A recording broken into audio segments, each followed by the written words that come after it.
Welcome in, I'm Matt from Total Drummer, and in this short video I want to show you the worst type of warm-up for playing the drums, and then I'm going to show you what I think is the best type of warm-up. Okay, so maybe some of you guys can relate to this. I've definitely done it. You know, we arrive at the gig, we're excited, we're pumped up. The gig's not necessarily going to provide healthy options for us.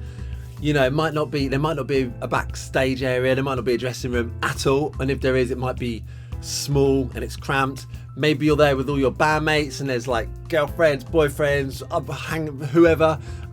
Maybe you're sharing it with other bands because there's multiple bands playing at night. So basically, it's not like you're, U2 and you've got all the space you need to do whatever you want and all the equipment. So that's a common scenario. So the classic thing is we haven't really got anywhere to physically warm up. And we're kind of in the moment, we're enjoying ourselves, we're a bit nervous. So quite often, quite typically, we might prepare ourselves for the gig ahead with maybe some beer. Maybe you have a cigarette. Maybe you'll have a snack like pork scratchings. Do you know, if you don't know pork scratchings, they are awesome. The hairier, the better. Just trust me on this. You will, if you haven't had a pork scratching, go and have a pork scratching. So, that's quite common, isn't it? And we might be playing in a club or a pub or somewhere where all that's available are those types of things, right? Now, I've done this a lot of times, especially when I was young and invincible and I didn't need to worry about stuff, but it doesn't work well. And in fact, I've got several memories of, particularly towards the end of a gig, especially like quite a hard gig where you're really going for it, getting cramp, and I've had it in my right leg and I've actually not been able to play the bass drum. And it's got to that end, the big crescendo song at the end of the set, and I'm kind of thinking, I can't physically do this, I've completely neglected my body and I'm just not able to play this anymore. And it's horrific, and I've had to simplify the parts just to get through it. I've been there. I don't know if you've ever been there, but that's what happens. That's because I haven't fueled my body properly. I haven't warmed up, I haven't prepared, I haven't put the right stuff inside my body. It's like if you're trying to drive a car somewhere and you've filled it up with, banana skins. They should put that into a film. So, it's as simple as that. So this is the worst type of warm-up. Be honest, have you ever done that type of warm-up? I have, but I've learned. So I want to look at now, what should we be doing? Okay, so what should we do? So I want to tackle this in two parts. So the first thing we need to do is we need to understand us drummers, we're superior, we're athletes, we're the hardest workers in the band. We put in a shift when everyone else is just kind of, mincing about the front, doing some singing, playing some guitar, like having it easy, getting all the credit, all the adulation. We're at the back of the stage, putting in the real effort, keeping everyone together. So we need to respect that as a fact, a scientific fact. We are working harder. And in fact, we really, really are working harder. It's scientifically proven. If you're not aware of it, you could check out Clem Burke. He's done a study. So he's the drummer for Blondie. He's been involved in studies with some universities in England. And I think it's the Clem Burke project. I'll put a link under here so you can go and check it out and see what they did. They did it. It was proper science. And they worked out that a rock drummer playing a gig puts in the same amount of effort as a Premiership footballer. And yes, that was a Premiership footballer. If you don't know, that was Peter Crouch. He played for England. He's an athlete. He's an athlete. And you can tell. You got to look at him. So we are putting in the same amount of work as one of those guys playing top level sport for an hour and a half. Okay? So, bearing that in mind, you wouldn't go and play a football match having had a beer and a fag and a packet of pork scratchings. You wouldn't go and run a 100-meter sprint having done that. So we shouldn't be drumming with that kind of preparation. So the first thing, I just want you to think about being hydrated. So drinking water instead of beer. I know it's not rock and roll, but come on, we've got to be serious here. So instead of having a couple of beers before the gig, make sure you're hydrated. The reason I was getting cramp in my leg was because I hadn't drunk enough. I hadn't drunk enough water, I was dehydrated. I probably had a drive to the venue and I got there and you're rushing around, you're unloading, you're setting up, it's sound checked, and then you have a couple of beers. Think about what you're putting your body through. So, for me nowadays, I've always got water on me. I'm just drinking steadily. drinking water. So when I come to play, I'm hydrated. Second thing is, if I know there's not food at the gig that's going to be satisfactory for me, I'm taking food that I know is going to fuel me properly. So I'm not having to just go to the bar and get pork scratchings, which is just hairy fried pig fat. I'm not doing that anymore. Sometimes I do.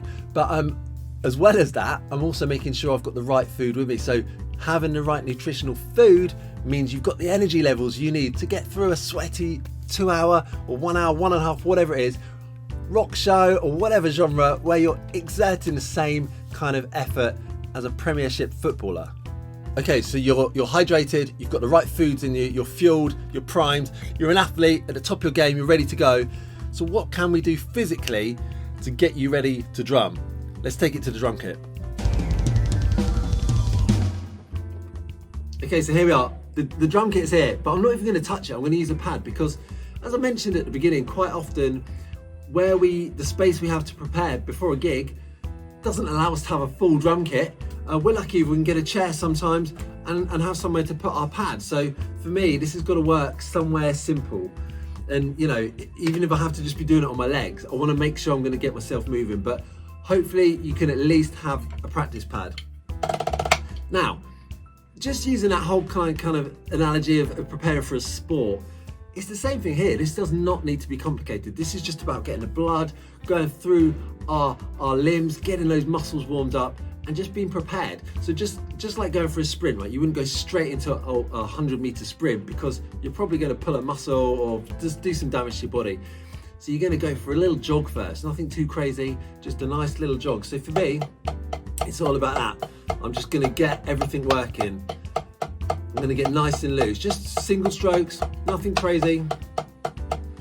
Do some doubles. And I'm just going to start playing. And actually, for me, I like to just take as long as I need. I like to have lots of time. I've had it before where I've kind of gone, right, I've only got 3 minutes to warm up, and you're straight into like, ah! It's totally the wrong thing. You know, you're tense, you're stressed. That's absolutely wrong. So give yourself enough time so you can just start slow. There's no pressure. You're not trying to do anything clever. You're just getting everything moving. Now, we don't only drum with our hands, so I'm also going to be doing it with my feet, and I'm probably not going to have access to pedals or a bass drum or a pad for my feet. So I'm just going to start moving my feet, singles, right, left, right, left. Try and lock them in with my hands. Maybe doubles, again with the feet. If I'm feeling tricky, I might do paradiddle. Hands and feet. Right, left, right, right, left, right, left, left. You know, as I start to get a bit looser, a bit more relaxed, I'm starting to bring some accents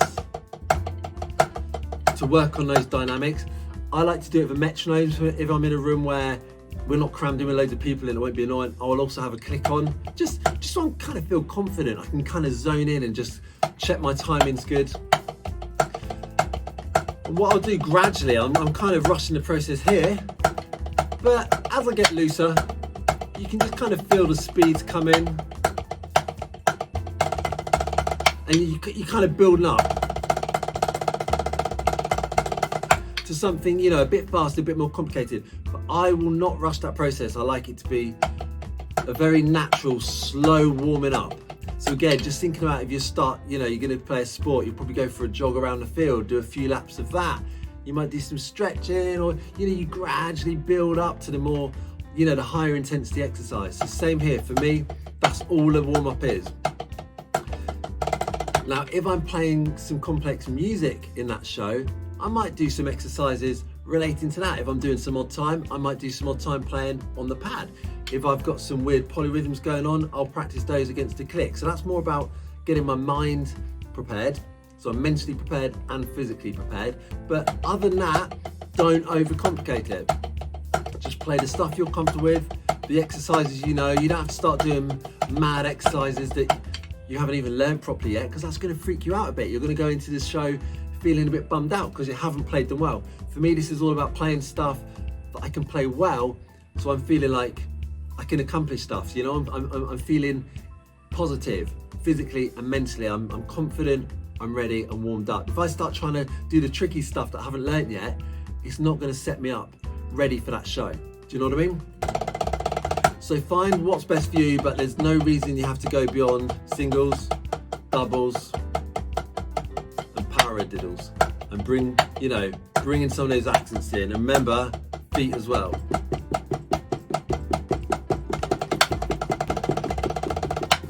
So that's all you need for a warm-up. So don't do the thing we did at the beginning. Work on this type of thing. This is going to help you be prepared for the show, so when you go out there, you're giving it your best. It's going to help your body be prepared so you avoid injury, especially over the long term.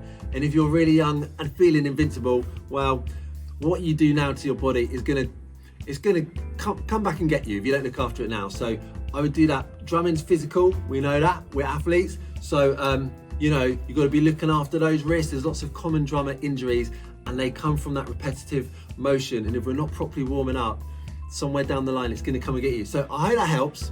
Warm-ups are important, but they don't have to be complicated. Don't be crazy. Just get your body ready because you are an athlete. You work hardest in this band and you've got to be ready to do it.